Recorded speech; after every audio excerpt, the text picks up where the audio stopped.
வினாக்களின் சில.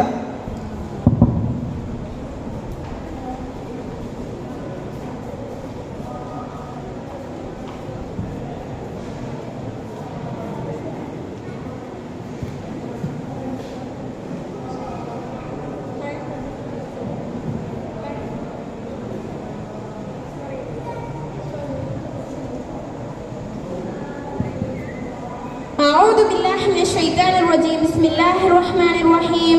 الحمد لله رب العالمين نحمده ونصلي على رسوله الكريم أما بعد. விண்ணை படைத்து விண்ணிலே விண்மீன்களை படைத்து மண்ணை படைத்து மண்ணிலே மனிதர்களை படைத்து பரிபாலிக்கும் தூயோனா அத்தகைய அல்லாஹ்வை புகழ்ந்தவளாகவும் இன்னும் கண்மணி நாயகம் ஸல்லல்லாஹு அலைஹி வஸல்லம் அவர்களை புகழ்ந்தவளாகவும் என் உரையை நான் ஆரம்பம் செய்கிறேன். அஸ்ஸலாமு அலைக்கும் வரஹ்மத்துல்லாஹி வபரகாத்துஹு. எங்கள் மதரசாவின் சார்பாக எனக்கு கொடுக்கப்பட்டுள்ள தலைப்பு சமுதாய சீரழிவும் நபியின் போதனையும். அஃபஹஸிபதும் அன்னமா خلقناكم عبثا وأنكم إلينا لا ترجعون. நாம் உங்களை படைத்ததெல்லாம் வீணுக்காக என்றும் நீங்கள் நிச்சயமாக நம்மிடம் திரும்பி வர மாட்டீர்கள் என்றும் எண்ணிக்கொண்டீர்களா என்று இறைவன் கூறுகிறான். அல்லாஹ் நம்மை ஒரு உயர்ந்த நோக்கத்திற்காக படைத்துள்ளான். அந்த நோக்கம் என்னவென்றால் நம்மை படைத்த இறைவனை புரிந்து வணங்கவும் மனித சமுதாயத்திற்கு சேவை செய்யவும் ஆகும். இதனை நாம் உணர்ந்து கொள்ள வேண்டும். தண்ணீரில் வாழும் மீனை தரையில் தூக்கி போட்டால் எந்த அளவு துடிக்குமோ அதை விட 2 மடங்கு துடிப்புமிக்க பருவம் தான் இந்த இளமை பருவம். இந்த இளமை பருவத்தினர் சமுதாய சீரழிவினால் சிக்கி சீரழித்து வருகின்றனர். மனமோ பட்டாம்பூச்சி போல சிறகடிக்கும். மீன்கள் மீனவர்களுடைய வலையில் சிக்குவது போல இந்த இளம் பருவத்தினர் ஷைத்தானின் வலையில் சிக்கி விடுகிறார்கள். அதற்காக ஷைத்தான் விரிக்கும் வலைகள் பல இருக்கின்றன. அதில் குறிப்பாக தாய் தந்தையை அவமதித்தல் மற்றும் நோவினை செய்தல். அல்லாஹ் குர்ஆனில் கூறுகிறான், வஹ்ஃபித் லஹுமா ஜனாஹ துல்லி மினர் ரஹ்மதி வகுல் ரப்பிர்ஹம்ஹுமா கமா ரப்பயானி ஸகீரா. அன்புடனும் பணிவு என்னும் சிறகை அவ்விருவருக்காகவும் தாழ்த்துவீராக.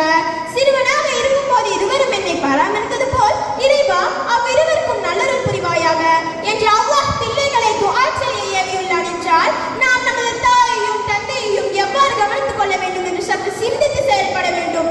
தாயின் காலடியில் தான் ஸ்வர்க்கம் உள்ளது, தந்தையின் பொருத்தத்தில் தான் அல்லாஹ்வின் பொருத்தம் உள்ளது என்று தாய் தந்தையின் சிறப்பை கூறும் நம் மார்க்கம். இப்படி இருக்க இந்த பிள்ளைகள் பெற்றவரை படுத்தும் பாடு கொஞ்ச நெஞ்சமில்லை.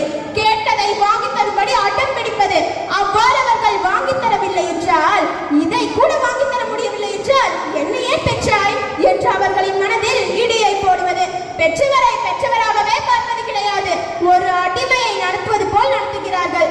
10 மாதம் சுமந்து பெற்று பட்டினி கிடந்து உணவு ஊட்டிய தாய், வியர்வை துளியை உதித்து உழைத்து பிள்ளைகளை காத்த தந்தை, இப்படி இந்த இருவரையும் இறுதியில் அந்த கல்மனம் கொண்ட பிள்ளைகள் முதியோர் இல்லத்தில் தள்ளிவிடுகிறார்கள். சிலர் பெற்றோரை வீதியிலேயே விட்டு விடுகிறார்கள். பெற்றோரை சீ என்று கூட சொல்ல முடியாது என அல்லாஹ் கூறுகிறான். ஆனால் ஷைத்தான் இந்த பிள்ளைகளின் வாயில் அது அல்லாத பல வார்த்தைகளை நுழைய செய்கிறான். தெருநாயை கூட படித்து தீர்க்க மாட்டார்கள். அந்த அளவு பிள்ளைகள் பெற்றோரை திட்டுகிறார்கள். இதற்கெல்லாம் காரணம் மார்க்கம் இல்லாததுதான். இந்த உலகில் உள்ளவரை தான் இவைகள் எல்லாம் அனுபவிக்க முடியும்.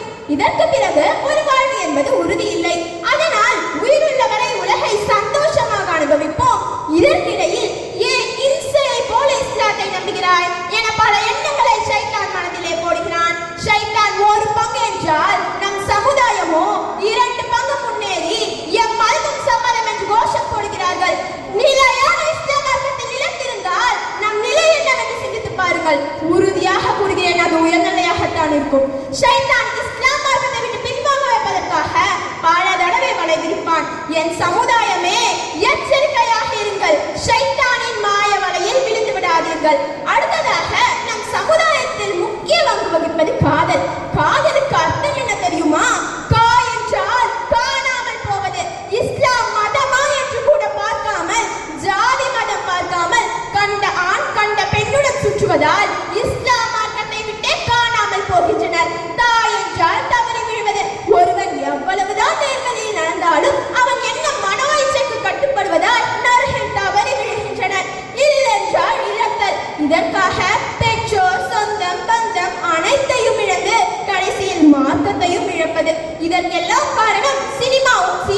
உறவுதான். சினிமாவின் மூலம்தான் ஷைத்தான் எளிமையாக வளைவித்து ஏராளமானோரை வலையில் இழுத்து விடுகின்றான். திருமணம் முடிக்க சக்தி பெறாத வாலிபர்களை அல்லாஹ் பட்டினித்தனமாக இருக்கும்படி வலியுறுத்துகிறான்.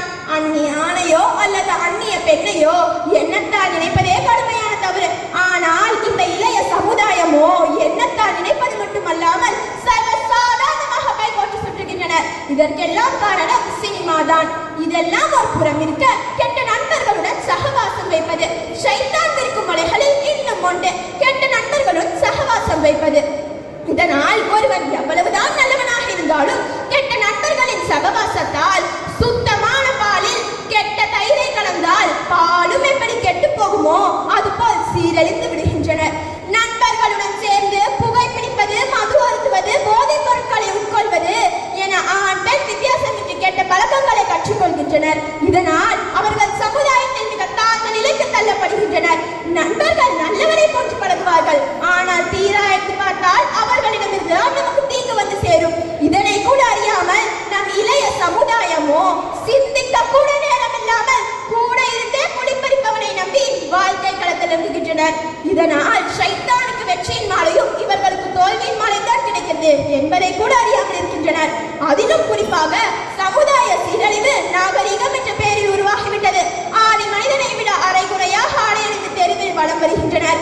உடல் மறையும்படி ஆடை அணிந்தால் இது என்ன, நன்றாகவே இல்லையே, பெண்களை படைத்ததே மற்றவர்கள் ரசிக்கத்தான் என்று கேவலமாக கருதுகின்றனர். அநாகரிகம் கொண்டவர்களா நாகரிகத்தை பற்றி பேசுவது? இவ்வாறு ஷைத்தான் பல வகைகளில் வழி கேட்கின்றான். என் சமுதாயமே விழித்தெழுங்கள், நம்முடைய மார்க்கம் இஸ்லாம், இதை நாம் தான் நிலைநிறுத்த வேண்டும். நம்முடைய கடமைகள் தொழுகை, நோன்பு, ஜகாத், ஹஜ் இவைகளை நாம் தான் நிறைவேற்ற வேண்டும். வாலிப பருவம் என்பது நெருப்பின் மேல் நிற்பதை கொண்டதாகும். கடல் அலைகளை போன்று உலக ஆசைகள் அளிக்கும் பருவம் இது. இதில் நமக்கு பல சோதனைகள் ஏற்படலாம். சோதனைகளை சாதனைகளாக மாற்றி இந்த இளமை பருவத்தில் தீயதை விட்டுவிட்டு நாம் நல்லமல்கள் செய்தால்தான் இன்ஷா அல்லாஹ் நாமும் அல்லாஹுடைய அர்ச்சனையில் இருப்போம். அதனால் நாம் மிகுந்த எச்சரிக்கையுடனும் அர்ச்சனைகள் கிடைக்க வேண்டும் என்ற ஆர்வத்துடனும் இந்த வாலிப பருவ காலத்தை நல்ல முறையில் கழித்து நல்லமல்கள் செய்து அர்ச்சனையில் நிற்க எல்லாம் வல்ல இறைவன் அருள் புரிவானாக. ஆமீன் ஆமீன் யா ரப்பல் ஆலமீன். வாஹிரு தஅவானா அல்ஹம்துலில்லாஹி ரப்பில் ஆலமீன். அஸ்ஸலாமு அலைக்கும் வரஹ்மத்துல்லாஹி வபரகாத்துஹு. வலைக்கும் அஸ்ஸலாம் வரஹ்மத்துல்லாஹி வபரகாத்துஹு.